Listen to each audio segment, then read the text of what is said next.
Hello, Vivek. Yeah, hi, hi. You can hear Yes, me, right? yes, I can hear you.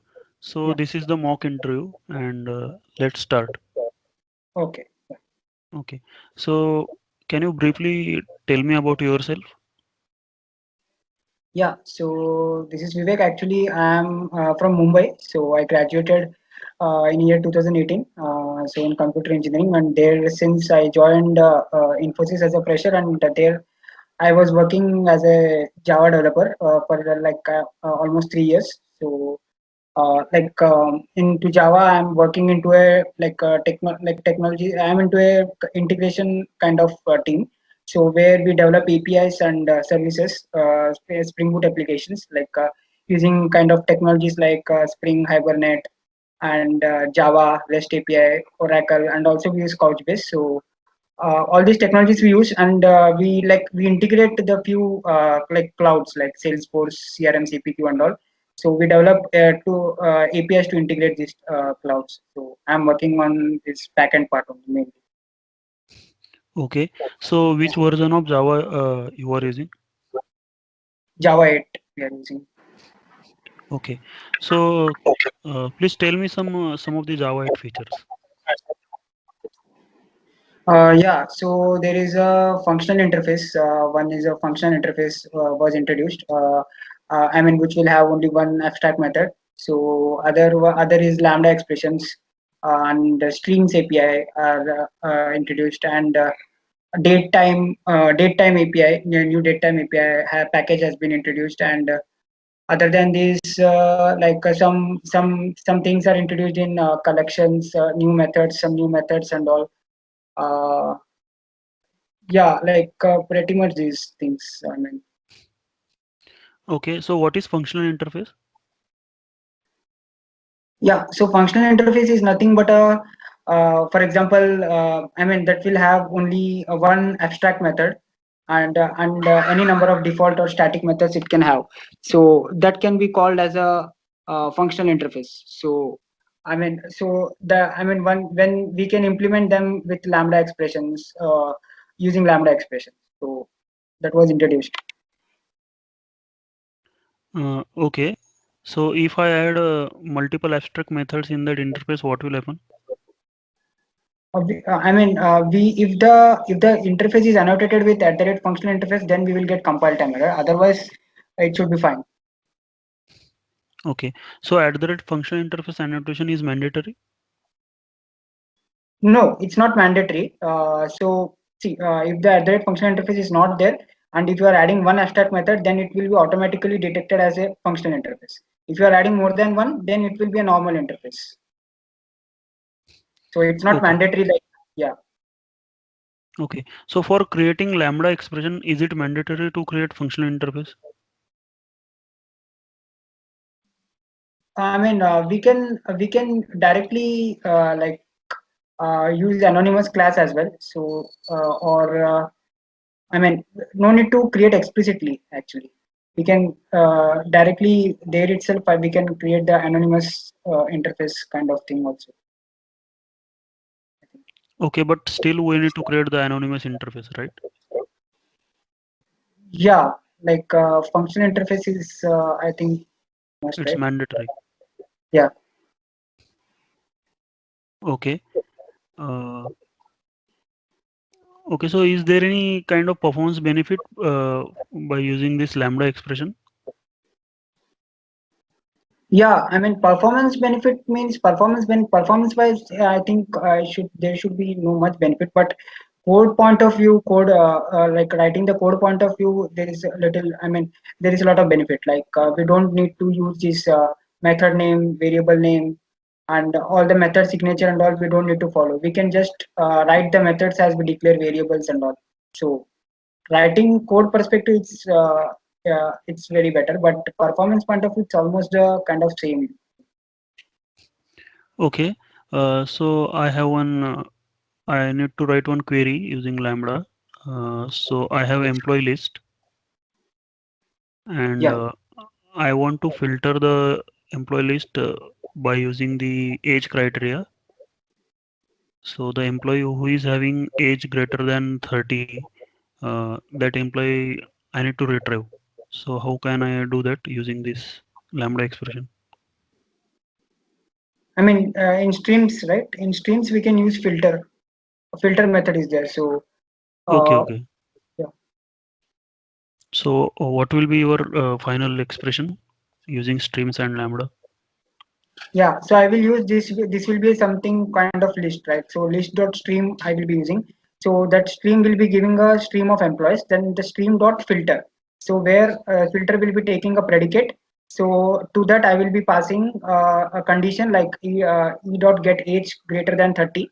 So that employees only will be I mean transferred to the filtered stream. So that I will be collecting like dot using dot collect and dot collect, and inside that collector dot to list. So we will be getting the filtered employees. Okay, okay, right. So what is stream API and why it is introduced?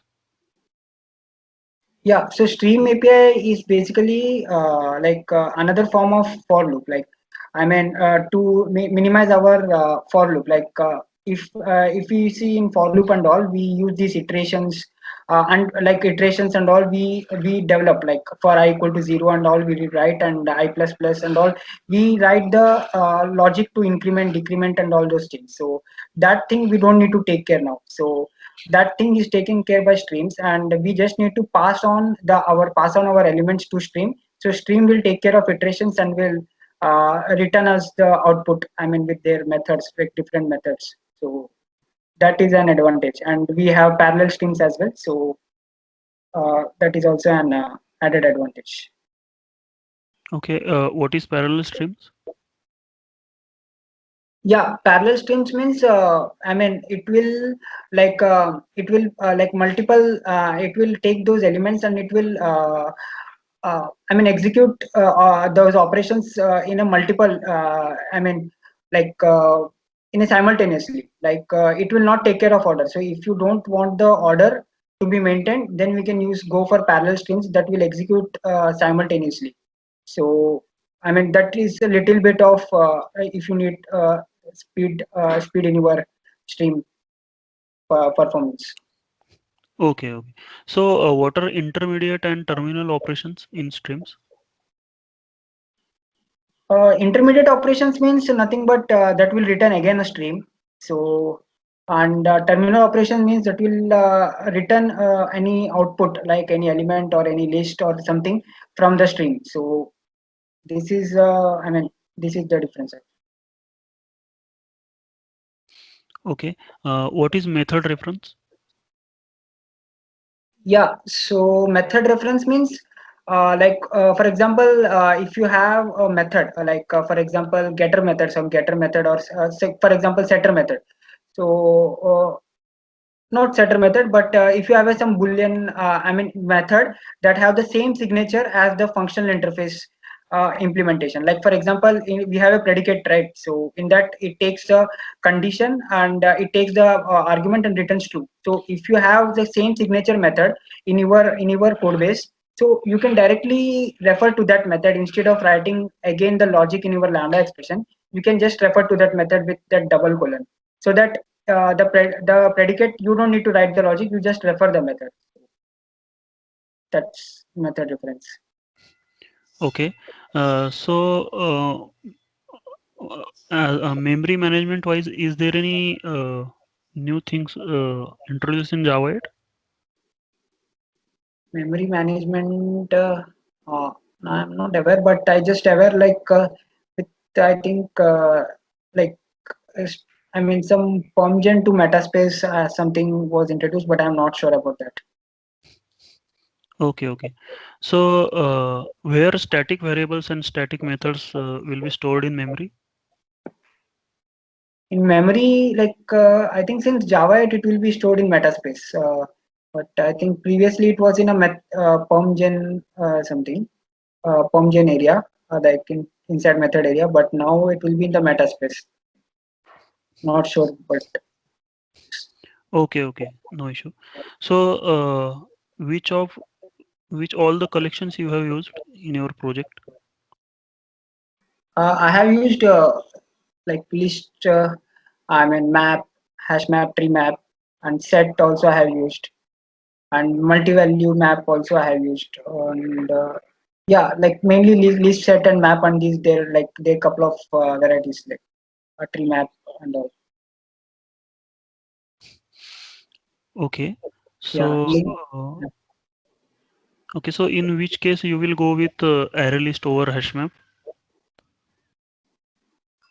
yeah. So basically, hash map is performance wise better. First of all, like if you want any hashing, I mean it operates on totally on hash, so it performance wise better. That's one point. And second point is if you don't want any order kind of thing, and also if you have something like key value data structure.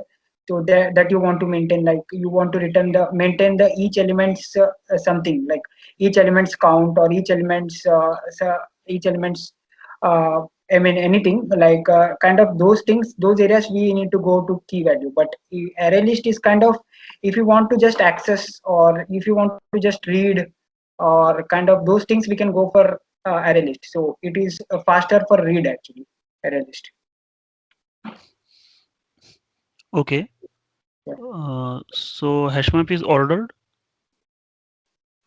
No, hash map is not ordered. So keys are not ordered. Okay. So, are duplicates allowed in hash map? Duplicate keys? No, no, duplicates are not allowed. So Okay. keys So are if I okay. So if I try to add duplicate keys in hash map, what will happen? Key value where? yeah, it will just update the value actually in that queue in that key, the duplicate key. So if that is present, it will just update the value. Okay. And can I add null key? Yeah, you can add one null key in a hash map. Okay. So why only one null key is allowed? So that's what it's the keys we follow as a unique, right? So that's only the reason, right? Okay. So what is a tree map?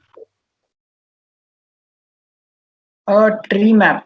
So tree map is, I mean, another version of hash map. So hash map totally runs on hash and all. Like, but tree map, when it comes to tree map, it will be on a like a sorting order, some sorting order. It will be like ascending or descending kind of.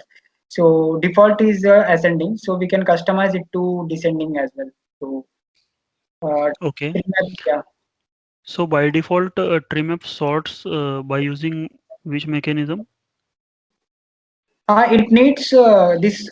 I mean, it needs the comparable objects. Like the by default means it will not sort any objects, but it will sort only comparable objects that implements comparable interface. Okay. Means by default it will be sorted by using key or by value. Key. It will be sorting by key. Okay. So have you heard about concurrent collections? Yes, I have heard. Okay. So you have used. No, I haven't used, but I have just heard about that and just read about that. Okay. So tell me what are the concurrent collections? Yeah, so concurrent collections, like it's basically like if you want if you I mean if there are synchronized collections also we have. So but in synchronized collections the whole object is being locked, right? So but so we can't so if we want operation on any other, I mean any other part of the collection, then a whole object gets locked. So concurrent collection was introduced so that if we are it is divided into segments over there, and if you are performing some operation on one segment like on right, and then we can only that portion is locked, so another portion we can operate, I mean anyways. So by Okay. So because you are okay. So yeah, you are talking about concurrent hash map. yeah, I mean concurrent collections, like the main reason is Oh, that it doesn't lock whole object. yes. Yes. Right. Uh, okay. So what are the differences between array list and linked list? Array list and linked list. So yeah, So first of all, ArrayList, ArrayList is like, as I told, it will be faster in accessing the elements. I mean, reading the elements, but linked list will be like faster in this. Like for example, delete or add, or all those things. Linked list will be fast because in linked list it will be it is a collection of nodes. So we just need to detach or attach node. But coming to ArrayList, if we add or remove some element, there will be a multiple shift operations at backend. So it's kind of array data structure it follows. So uh, yeah, so that is one difference. I mean that these are the two differences actually mainly. Okay, so array list is a growable array of elements, right? Yeah, it's growable. Array list is growable. Okay, so suppose I have added some elements in the array list and the capacity is now full, and Okay. if I am trying to add more elements in the array list, so how it will handle?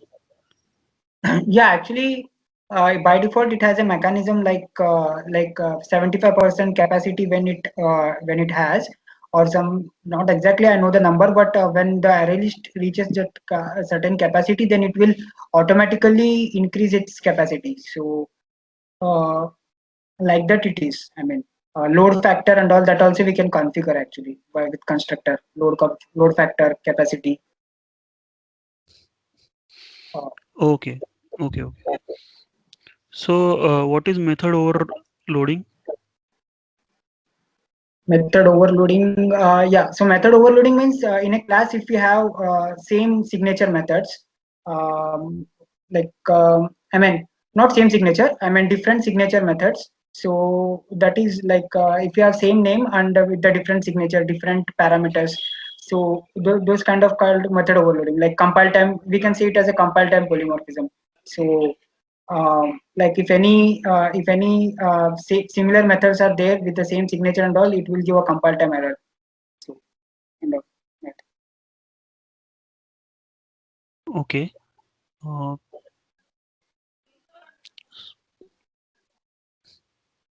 so if suppose I have some methods, Yeah.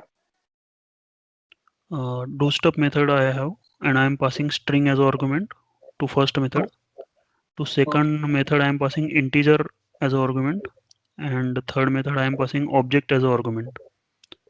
Okay. And I have created the object of that class and trying to access the method by passing null as a parameter. So what will be the output?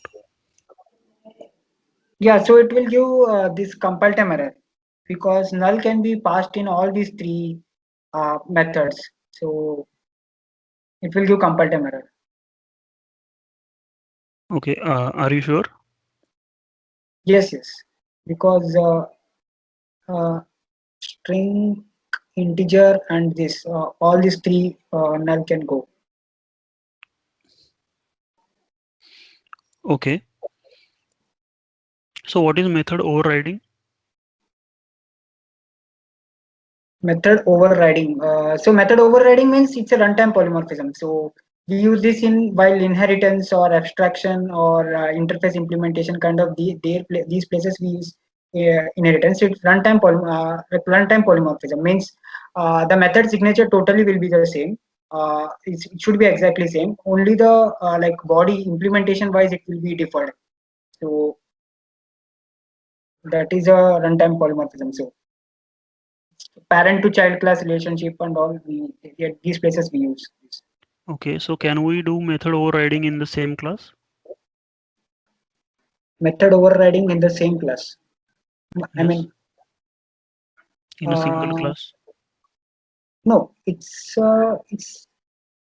method overriding means it is always parent to child, I suppose, or inheritance interface abstraction. Like it should have something kind of this thing. I suppose because if you write the same signature with the same method in the same class, then it will be kind of compile time error only. Okay. Okay, so what is abstract class and interfaces? Yeah, so abstract classes are, these are mainly for abstraction. So basically, to I mean to hide the implementation that we are following, and to create a kind of loosely coupled kind of structure. We use this abstraction or abstraction in interfaces. So we hide our implementation, and we just write a kind of template. We provide kind of template in the form of abstract class or interface. So basically, interface was purely abstract before Java 8, but now since Java 8, it's kind of similar to what is abstract class doing. There are some differences, minor, but not much. Okay, so can abstract class have a constructor? Can Can abstract class have constructor in it? Yeah, abstract class can have constructor. Okay, so in which scenario in your project you will create abstract class over interface? Yeah, so that's what in abstract class. I mean, I can create where I'm sure of some methods, for example, I'm sure of some methods that need to be implemented. Kind of, I need some other I need some concrete methods as well, and I need some mixture of abstract methods and concrete methods. And in these cases, I can go for abstract class. And also, like in abstract class, it does variables and all. They don't have no restriction that they should be public and all.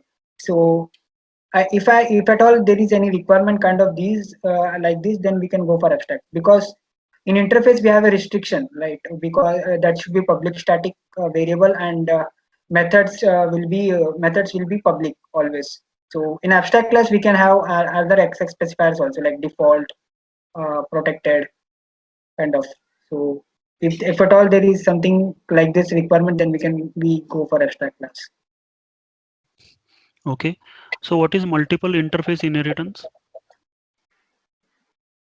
Multiple interface inheritance. Yes, is there any kind of such thing available?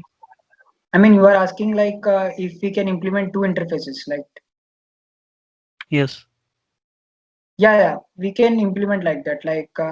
It is kind of to overcome this multiple inheritance problem, like diamond problem. So we have introduced this by interfaces. We can do that. I mean, one class can implement two interfaces, interface A and interface B, and it can take all both interfaces methods. So Okay, yeah, so there are default methods introduced in Java 8. Okay, so why? yeah.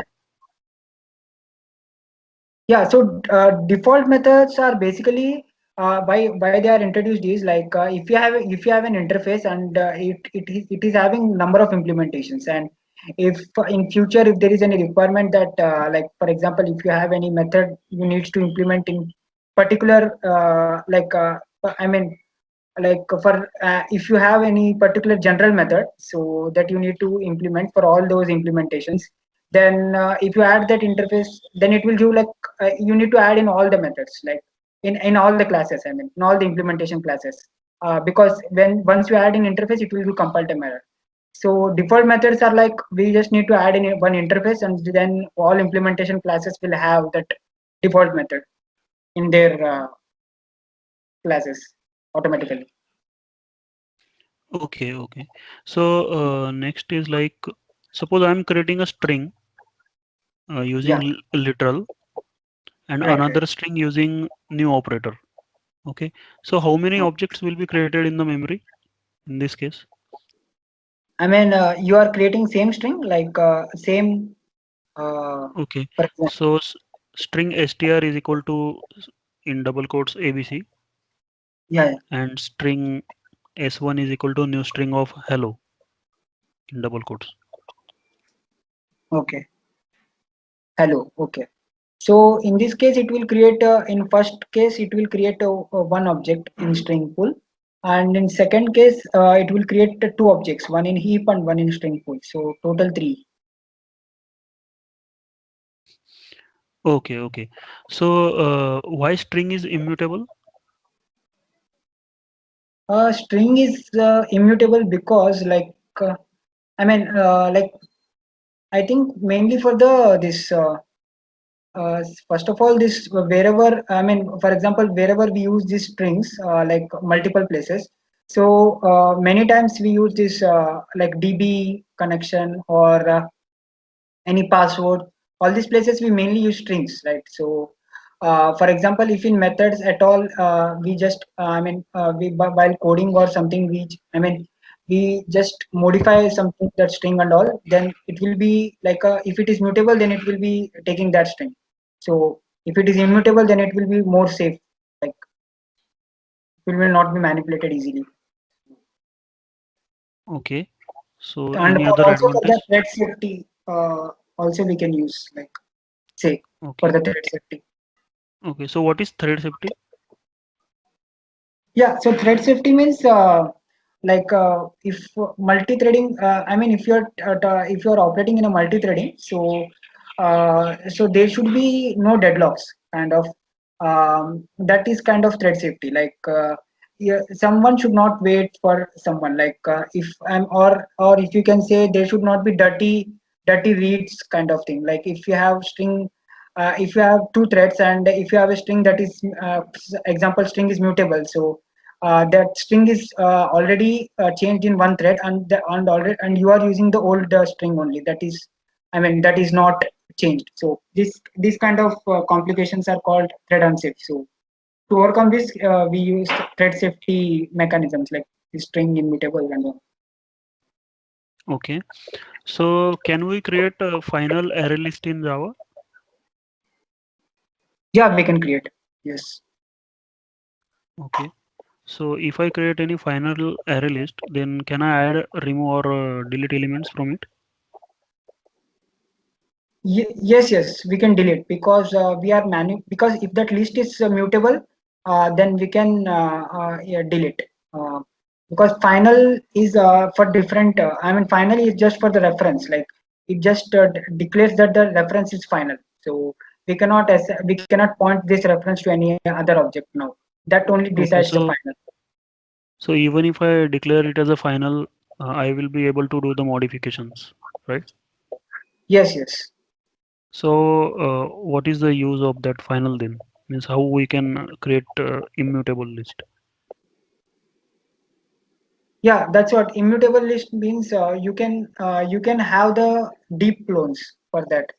Like if you are if you are passing the final, then that will guarantee only the reference, like final array list equals to this new array list. Then if you point that array list to another new array list, then it will be giving the compile time error. But if you are modifying in that array list only, then it will not give any error. So you can have, to overcome this, we can have some getter setter methods for that list, and while getting that list we can have the deep clones, so that it will not modify the original list. So whenever you get, it will deep clone the original list and give. So Okay. that's kind of, So is yeah. there any ready-made method available in utility class Yeah, for we can doing have this? that collections dot unmodifiable list as well. Okay. Okay. Good. Okay. Okay. So you have also worked in Angular 6, right? Yeah, actually I have very little experience in that, like three kind of 3 4 months. So but I can try. Okay. So what is the difference between Angular JS and Angular 2 plus versions?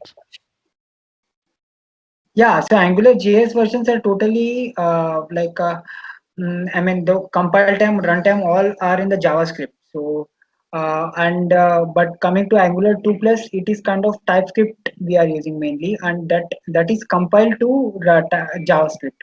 So we use TypeScript. So because that TypeScript is more user friendly to like Java developers, like so it follows a lot of hooks concepts. So that is main difference. Okay. So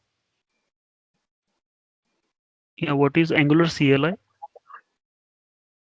Angular CLI, no idea actually. Okay. So how you are creating the component services directives in your project? Component. I mean, I like that's what I told. Long back I had this experience, but component service directives like in we can create in Visual Studio or any IDE like uh, with the command. I don't remember that command. ng minus c or something was there. I don't remember this. Okay, so you have used REST also, right? Yes, yes. Okay, so what is REST? Yeah. So REST is I mean, web service. I mean, it's a transfer. It's used for resource transferring. So resource representation transfer. Like for example, if you need to if you need some API to develop to go from UI to backend to UI, or from one service to another service, we can use this REST services.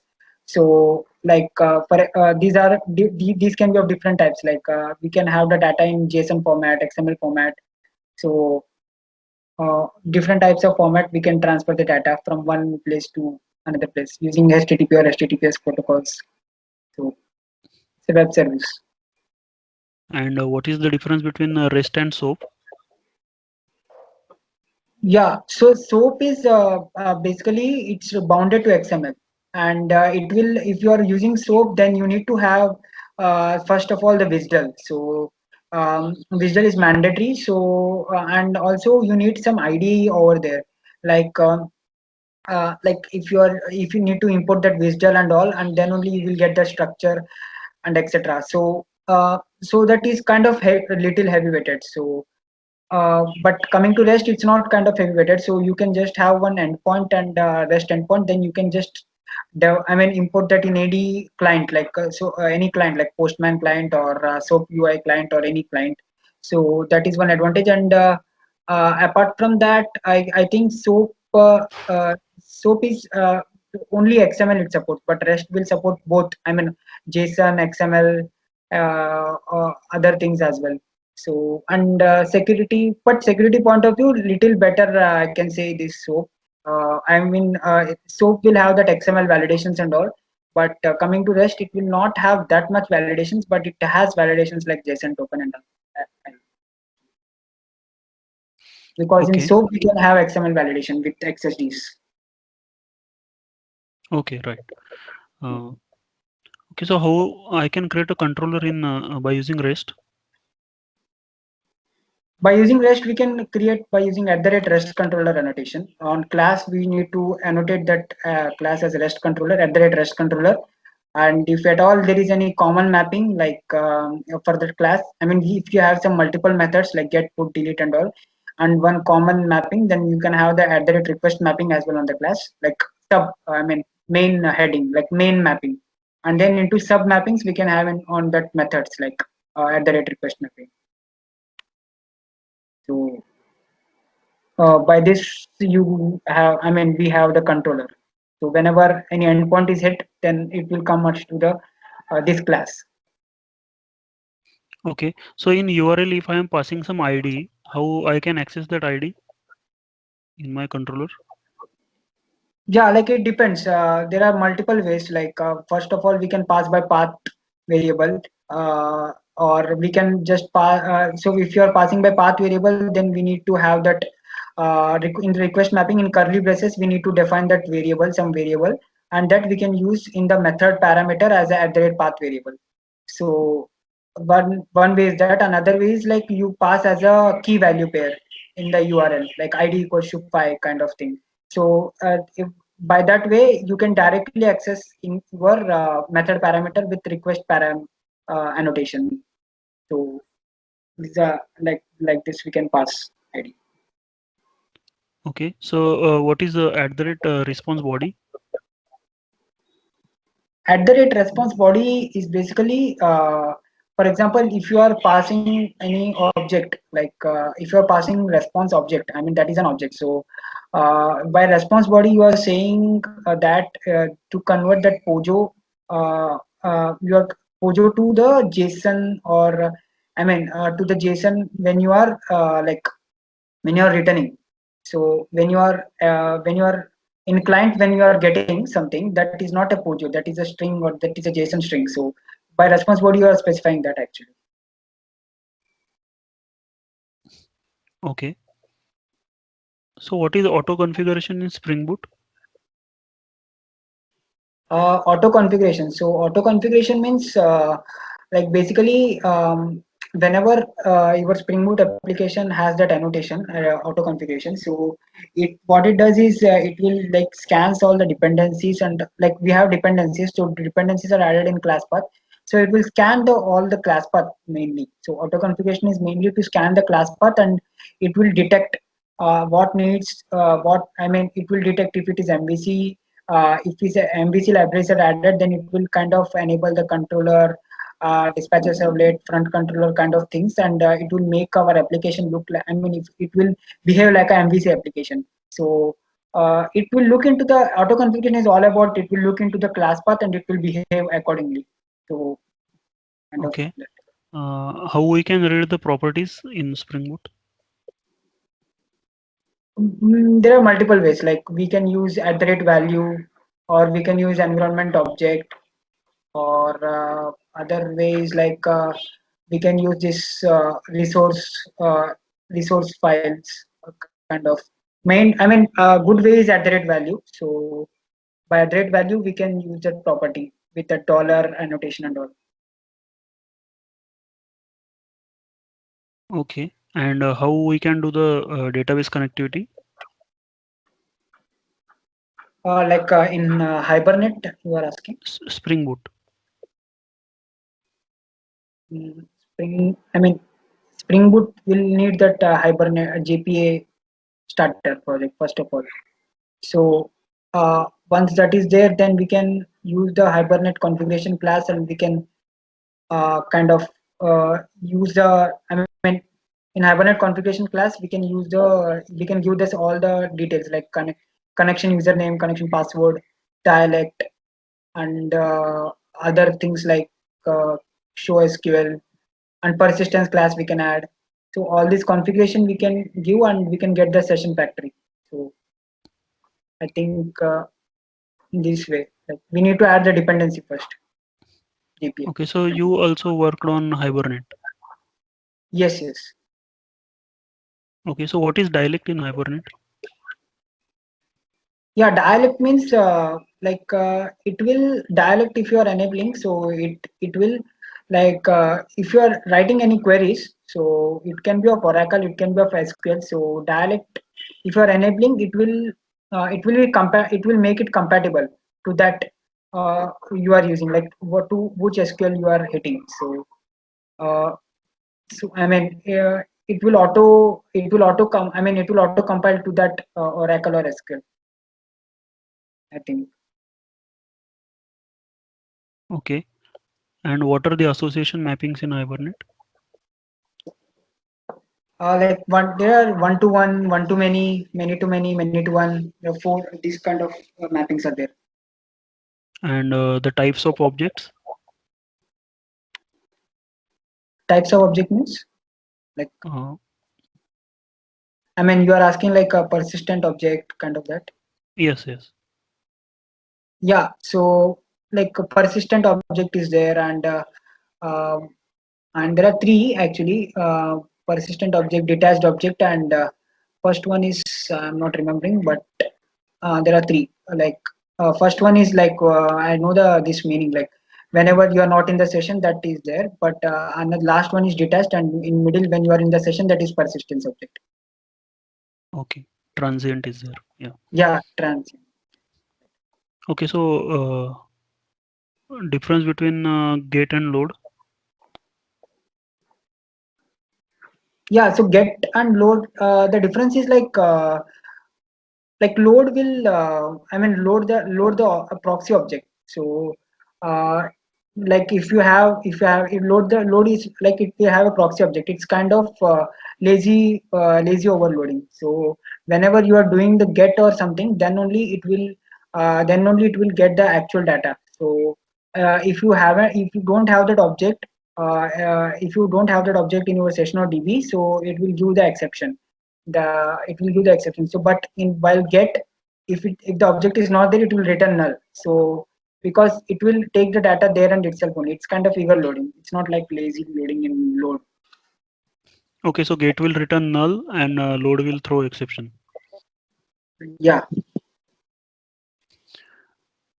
Okay. So difference between save or update and persist.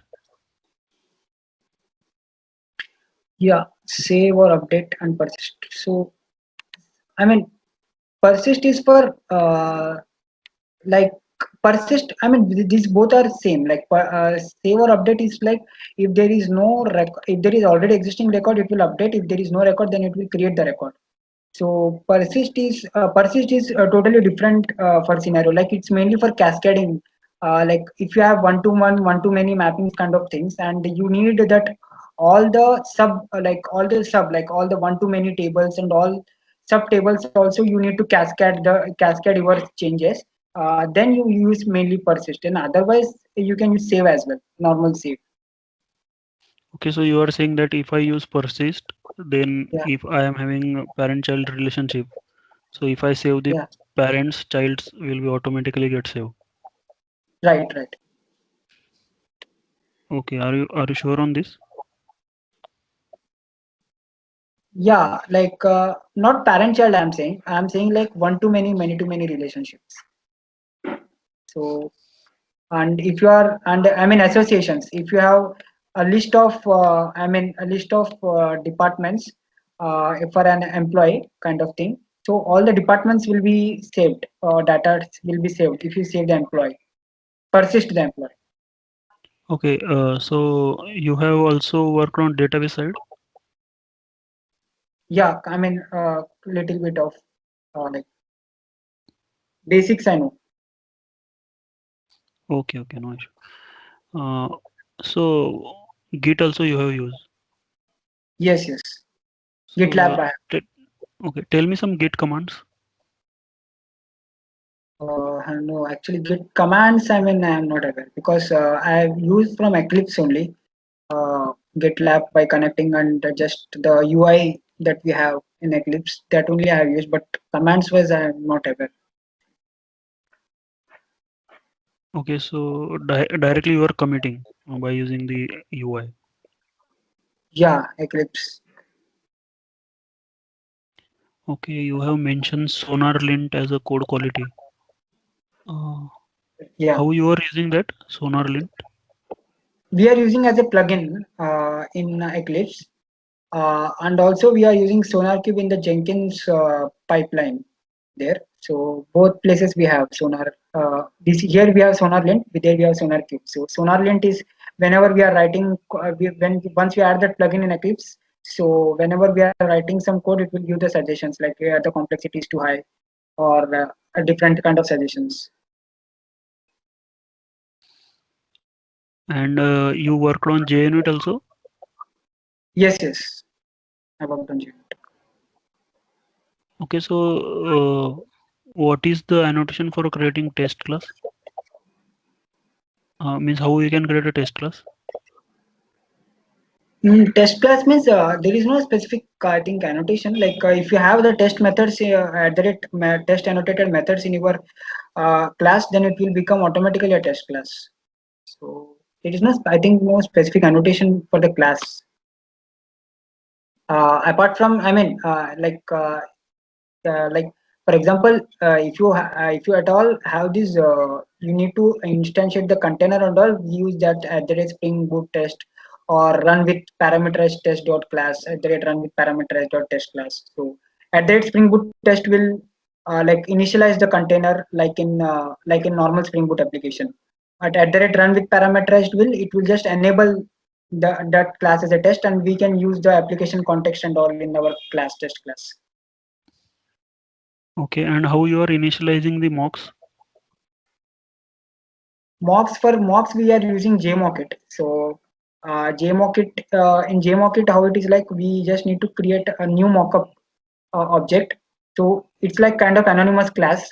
So new mockup and in new mockup with the class name. So in that class we are totally creating a mock class. So in that class, whatever methods we are calling in our class, so we can mock that with @mock annotation. So we are using JMockit actually for mocking. Okay, okay, no issue. Okay, so I have done from my side. Uh, Yeah, yeah, it's nice actually.